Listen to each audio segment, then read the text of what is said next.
गुरु भक्ति योग।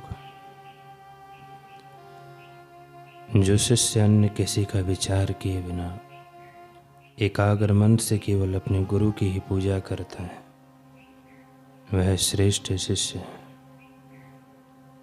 जब साधक में सत्व की वृद्धि होती है तब वह सदाचारी बनता है और उसमें गुरु के प्रति भक्ति भाव विकसित होता है। गुरु समदृष्टि के प्रतीक हैं, वे अपने तमाम शिष्यों के प्रति समभाव रखते हैं। श्री कृष्ण उद्धव जी से कहते हैं कि मैं पुरोहितों में वशिष्ठ हूँ, गुरुओं में बृहस्पति हूँ, साधुओं में मैं नारायण हूँ और ब्रह्मचारियों में सनत कुमार हूँ। शिष्य जब अपने गुरु की सेवा करता हो तब उसे दूसरों की सेवा कभी लेनी नहीं चाहिए। आध्यात्मिक विकास में उसके लिए यह एक महान अवरोध है।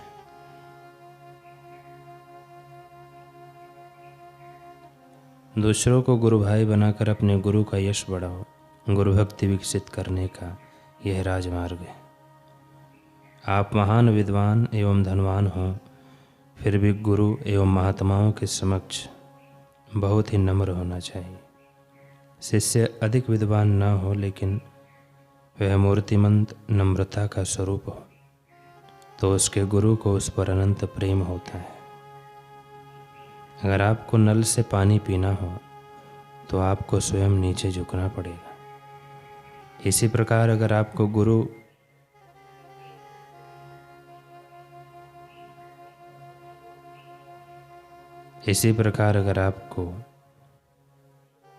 गुरु की कृपा प्राप्त करना हो तो आपको विनम्रता का प्रतीक बनना पड़ेगा। तिरुमाला की उत्तुंग पहाड़ियाँ नैसर्गिक सौंदर्य से सजी धजी ताजगी भरी हरियाली की ओढ़नी में लिपटी आँखों को स्वर्ग से अनुभूति देती। तिरुमाला के इस पर्वतमाला की 7वीं चोटी पर स्थित है वेंकटेश्वर मंदिर। आंध्र प्रदेश के चित्तूर जिले के तिरुपति में स्थापित यह भव्य मंदिर आज तिरुपति बालाजी के नाम से विश्व प्रख्यात है, परंतु आज से सैकड़ों वर्ष पूर्व ऐसा यहाँ कुछ भी नहीं था। जीर्ण शीर्ण सा यह मंदिर उजाड़ झाड़ जखाड़ के बीच उपेक्षित पड़ा था, जिसके इर्द गिर्द खूंखार जानवरों के हटे पड़े बीहड़ जंगल थे। मानव सभ्यता से दूर इन वनों में नरसंस बलि उपासकों कपालिकों का आतंक था, इसलिए कोई भी यहाँ फटकने का साहस नहीं करता था। परंतु किसने किया इस मंदिर का जीर्णोद्धार? भारतीय संस्कृति का यह एक माणिक अपनी गरिमा को कैसे प्राप्त कर पाया? इसके मूल में गुरु भक्ति का रोंगटे खड़े कर देने वाला इतिहास। एक ऐतिहासिक गाथा जो सृष्टि की भगवान वेंकटेश्वर या तिरुपति बालाजी की आंखों में आंखें डालकर कहती है। सैकड़ों वर्ष पूर्व की बात है। श्री रामानुजाचार्य श्रीरंगम में सत्संग प्रवचन कर रहे थे। एक वेदना उनके हृदय को लंबे समय से विदीर्ण कर रही थी। आज वही वेदना उनकी वाणी में व्यक्त हो गई। अपने शिष्यों के समक्ष आचार्य ने अपने सभी शिष्यों व अनुयायियों का आह्वान किया।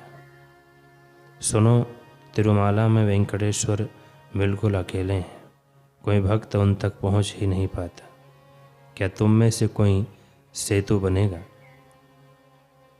शिष्यों की वो हैं प्रश्न चिन्ह बन गई और पूछने लगी कि गुरुदेव कहना क्या चाहते हैं। श्री रामानुज ने आगे कहा, बताओ, क्या तुम में से कोई तिरुमाला मंदिर में प्रतिदिन भगवान वेंकटेश्वर के पुष्प सज्जा करने का सेवा व्रत उठा सकता है? पुष्प केन कार्यम ताजे फूलों का हार भगवान को रोज पहनाना होगा। उसके लिए वहाँ पहले एक शीतल जल का सरोवर और रंग बिरंगी पुष्प वाटिका का निर्माण करना होगा। है कोई ऐसा सूरमा कर्मठ भक्त जो यह सेवा स्वीकार करे।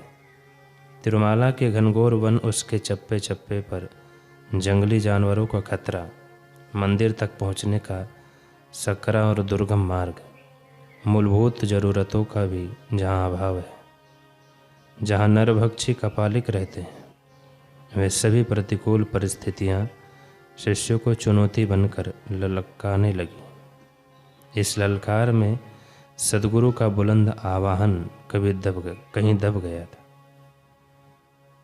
विश्वास, श्रद्धा व संकल्प से विहीन शिष्य चुनौती स्वीकार न कर पाए। शिष्य धर्म से पीछे हट गए। मैदान में उतरने से पहले ही सब ने पराजित भाव से सिर झुका दिए। आचार्य श्री रामानुज ने पुनः आवाहन किया, क्या कोई नहीं? क्यों, क्या हुआ सबको? सब मौन क्यों है? क्या कारण है? अपनी कमजोरी को छुपाने के लिए अहंकार युक्त बुद्धि तर्क वितर्क और चतुराई को ढाल बनाती है। यहाँ भी यही हुआ।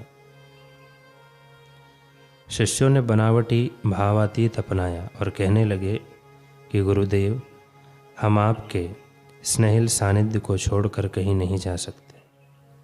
श्री रंगम से दूर आपके वियोग में रहना हमारे लिए यातना में होगा। हम आपको छोड़कर कहीं नहीं जाएंगे। भीतर और बाहर का अंतर अंतर्यामी सद्गुरु नहीं समझेंगे तो कौन समझेगा? हाँ, यह बात अलग है कि वे अधिकतर अपनी अंतर्यामिता जाहिर नहीं करते, नहीं तो शिष्य लज्जा भाव में इतना धंस जाएगा कि जो थोड़ा बहुत धर्म पथ पर चल रहा है वो भी नहीं चल पाएगा। परंतु यह पल शिष्य के लिए आत्मा अवलोकन के जरूर होते हैं, यह टटोलने के लिए कि मैं कितना पानी में हूँ और कितना उभरना शेष है। रामानुजाचार्य जी मध्यम सा मुस्कुरा दिए जब शिष्यों ने कहा कि हम आपको छोड़कर नहीं जा सकते, आपके स्नेहिल सानिध्य से हम दूर नहीं रह सकते। परंतु अब भी उनके नैनों में आशादीप नहीं बुझे थे। सामने बैठे अनुयायियों में वे किसी को ढूंढ रहे थे। तभी शिष्यों के समूह के पीछे से रास्ता बनाता हुआ एक युवा शिष्य आगे आया। मात्र 16-17 साल का था। नाम था अनंत। वह हाथ जोड़कर बोला, मैं तिरुमाला जाने को सज्ज हूँ। गुरुदेव, बस आप भी सूक्ष्म रूप से मेरे साथ रहना, मेरे साथ चलना।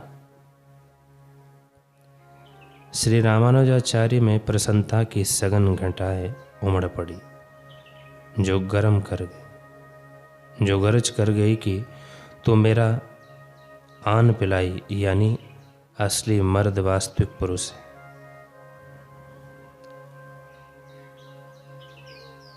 आगे बढ़, आजा। तिरुमाला के जीर्णोद्धार की नींव तू रखेगा। गुरु आज्ञा तेरा सुरक्षा कवच बनकर तेरे साथ चलेगी। अगले ही दिन संकल्पवान अनंत तिरुमाला की दुर्गम यात्रा पर बढ़ चला।